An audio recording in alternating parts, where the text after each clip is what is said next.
ترکی میں جو حالیہ زلزلے آئے ہیں اسے 3 گھنٹے پہلے ڈچ سائنسدان نے بتا دیا تھا کہ ترکی میں بہت جلد زلزلے کا 6.5 سے بڑے آفٹر شاک جو ان کے پہلے زلزلہ آئے گا، اور اس کے بعد 3 بڑے اور بھی 6 سے زیادہ کے زلزلے آئیں گے اور کافی زیادہ آفٹر شاکس آئیں گے۔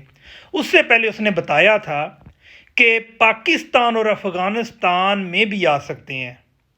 آپ کو بتاؤں کہ جس طرح پہلے 9/11 کا واقعہ ہوا، اس کے بعد انہی ڈچ سائنسدانوں ہو گئے، اس کے علاوہ رشیا والے لوگوں نے بتایا تھا، وہ وہی طریقے سے وہی ٹائمنگ وہی دن یہ زلزلے آئے ہیں، اور اب یہ پاکستان میں بھی چانسز ہیں۔ ممکن ہے 2 سے 3 دن کے اندر ایسے معاملات ہو جائیں۔ میرا مقصد آپ کو ڈرانا نہیں ہے، مقصد آپ کو ہے کہ حالات سے آگاہ کرنا ہے کہ جو بندے اس طرح کی عمارتوں میں رہ رہے ہیں وہ احتیاط کریں اور اللہ کریں، کیونکہ یہ جو معاملات اب ٹوٹلی کنٹرول میں آ چکے ہیں کہ کس طرح سے جو ہے زمین کو ہلانا ہے۔ جس طرح وہ یوج مجوج یا اس طرح کے معاملات تھے، یہ اسی کی کڑی ہے۔